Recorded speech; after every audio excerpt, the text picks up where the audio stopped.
LEGO has already released such a massive amount of sets for 2024, it's hard to believe that we're only just going to be entering month 3. That said, here are my top 10 picks of favourite sets coming in March.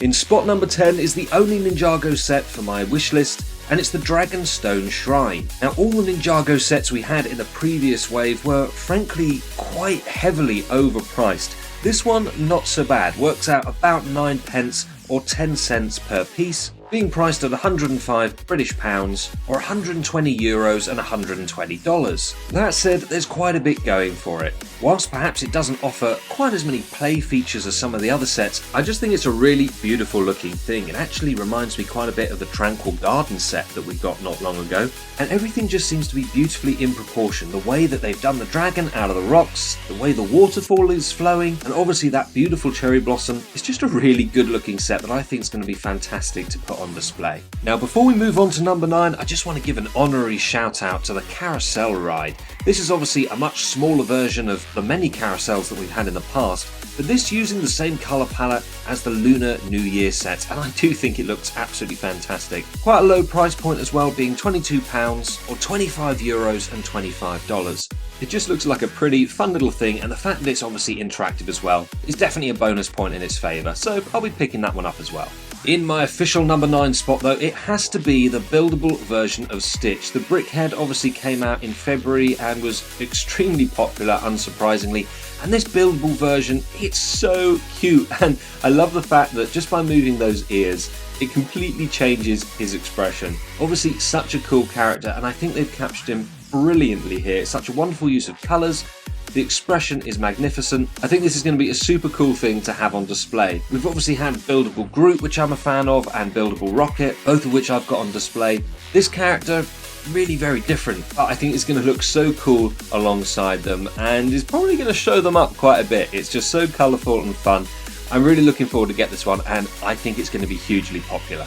Now, this one's priced in at £60 British pounds, it's $65 65 euros. That is about 8 pence 9 cents, and I don't think it's bad for this figure at all. I won't blame anybody for waiting to pick this up either on a little bit of a discount or on a double insiders points day, but don't be surprised if this does go temporarily out of stock. I suspect it's going to sell out really quickly, so if you don't get it straight away, you might just have to wait a little while before it comes back into stock. Next, in position number 8, I've got Harry Potter's Flying Forward Anglia. And for any Harry Potter fan, this is an absolute must. Obviously, it's just a very small and sweet little set.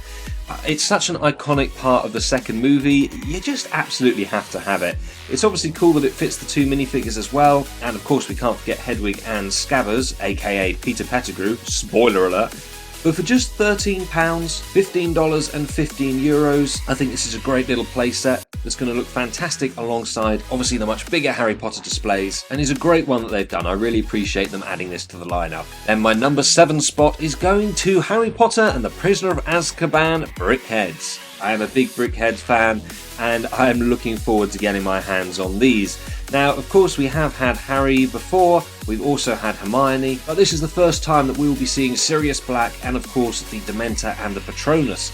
And it's really that Patronus that I think is drawing me most of all to this set. I think that's such a cool figure. This is a really good lineup. Of course, it is priced in at £45 or $50, 50 euros. Now, if you're not mad for Brickheads like I am, and you can actually wait out, there's more than likely that these are going to be discounted when it comes closer to retirement, but that's obviously going to still be quite a way away. So for the rest of us, hey, go and grab these as soon as they come out, get them built, stick them on display. That's what I'll be doing. In number 6 spot, it is another Harry Potter set, this time Hagrid's Hut, the last Harry Potter one that I've got in this top 10 list, and it was kind of difficult to choose between them. There's been quite a good wave that's coming out this March, but it had to go to Hagrid's Hut. We've had 4 iterations of this already, but each of them had their flaws. I think my personal favourite was actually the original way back in 2001. That said, this one I think they've done a really good job with. Yes, it's a small set, but it looks to be packed full of fun little play features.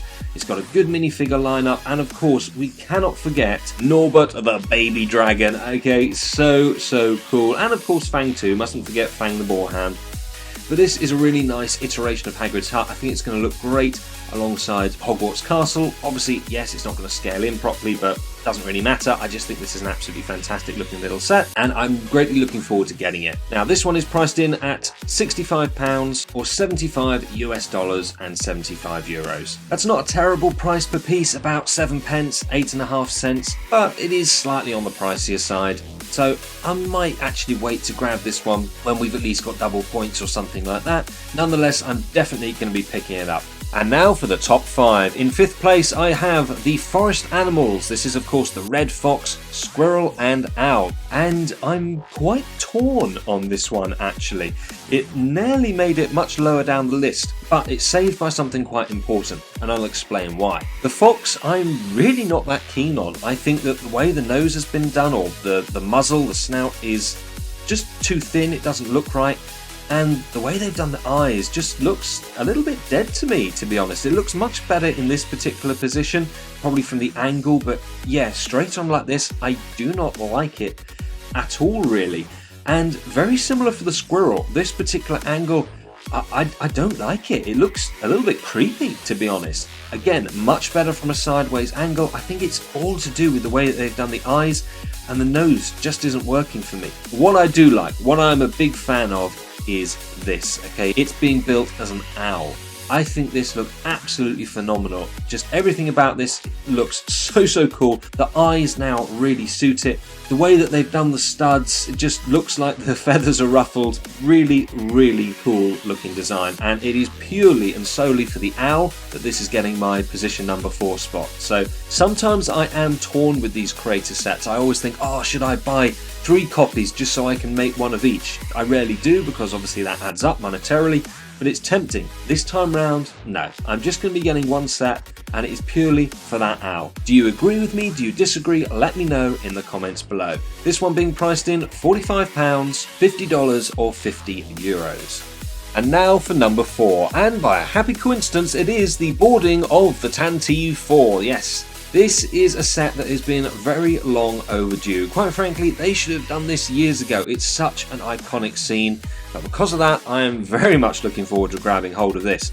Now, I was torn because frankly, all of the Star Wars midi-scale sets, although we're not apparently supposed to call them that now, are exciting, and to be fair, I'll probably be picking up all of them, but the one that I want most is definitely this. I just think that, as I've said, it's so long overdue. I just like the fact that it's good fun. I mean, interactively, just the fact that you can actually make it look like they're shooting each other from either ends of the hall and get them flipping off. That's just a really fun, good feature. And obviously adds greatly to the play factor. Mostly, though, I do just want this for display. Now, I have heard some people say that this isn't really, a substantial enough set, and that actually you need to buy 2 in order to sort of connect them together and extend the hallway. Yes, you could, but then you're sort of blocking off the angle of viewing. I don't think it would display particularly well that way. So for me, especially at the price being £50, $55 and 55 euros, 1 is going to be more than enough. It represents a hugely iconic scene. I'm definitely going to be sticking this chap on top of the trans tile so it looks like Darth Vader is actually lifting him up and strangling him with the Force. I just think this is super well done. So definitely deserves my number 4 spot. I'll be getting that on release day.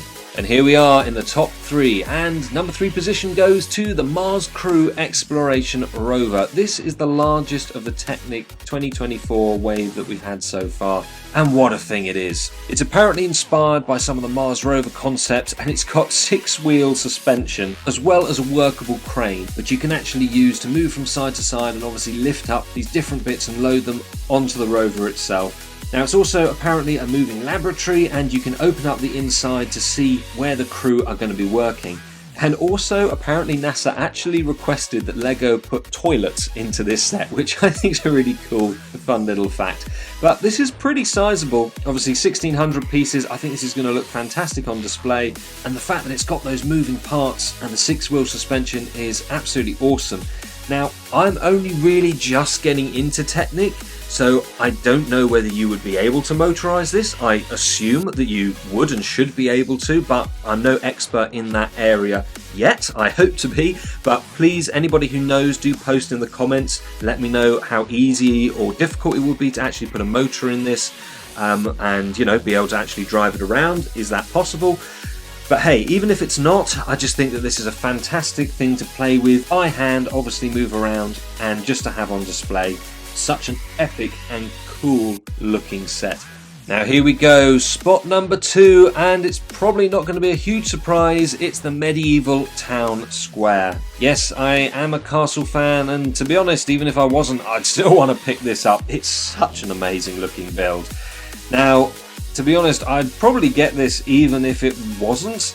I know that sounds a bit stupid, but when you're a fan of castles, you just sort of need to actually get these sets, so I was prepared to buy it even if it wasn't going to be that good. That said, I think it looks absolutely fantastic. There's so many fun little details in here, so much playability. It's going to look so good alongside the Lion Knight's castle. I would say Magisto's workshop, but actually I was really disappointed with that GWP. The fact that the roof wasn't even finished, I think it would look a little bit insulting to put it next to this, but I probably still will. Nonetheless, I just think that this is a fantastic set to have. It's great to finally get it back. We're seeing so many revivals of these castle sets of old, and hey, if you're interested in seeing a little bit more about where the inspiration behind this and other sets has come from, and what we may well be seeing coming our way from LEGO in the way of more castle sets, make sure to check out my video. I'll put the link in the description below, looking at what we can be expecting going forwards. But yeah, I've been waiting for this one for a long time. There's obviously been an awful lot of hype, and I don't think it's going to disappoint. So I look forward to actually getting my hands on it and being able to look at it a lot more in depth. But a very well-deserved number 2 position on my top 10 list for March. And now, drum roll please, it's number 1 position, and it's going to Snow White and the Seven Dwarfs Cottage. I know this is going to perhaps be a little bit controversial. There are already people saying that they love it, people saying that they hate it. Naturally, the lucky members of LAN who have already been sent this have done loads of reviews already. Listen, I'll tell you now, I've got a lot to say about this set, and I'm going to save it for a proper review. I will be doing one because I'm going to get this the second the doors open at the LEGO store on March the 1st. Okay, it's releasing March the 1st if you're a LEGO's insider, 4th if you're not. It's obviously free to join, so no reason not to. So I'll save most of my thoughts for then, but I will just say I love this set. Despite its flaws, I've been waiting for this for a very long time. Huge fan of Snow White, and if you want to ignore everything else, just look at the building. It's such a good looking thing. The way they've done the roof, everything about this, I just think looks fantastic. From this particular angle, I'll save my other thoughts for the proper review. But yeah, I've been waiting for this set for a very long time. It's been rumoured for absolutely ages. It's great to see it finally come to fruition. So it very deservingly gets my number 1 position for my top 10 sets releasing in March. Priced in at £190, $220, 220 euros. Hey, I'm going to be getting it straight away, to be honest. It's one of those sets that even if it was more expensive, nostalgia wise, I'd be getting this. Thankfully, I think it's priced pretty fairly. 9 pence, 10 cents, not too bad if you're as big a fan of Disney as I am. But there we go. This is of course all subjective. Those are my personal choices. What are yours? Let me know in the comments below. What do you agree with me on? What do you disagree on? What have I missed out? What would you rank differently? I do want to know. There are just so many sets coming out in March. So get commenting. Please consider liking and subscribing. Thank you for watching, and I look forward to seeing you on the next one.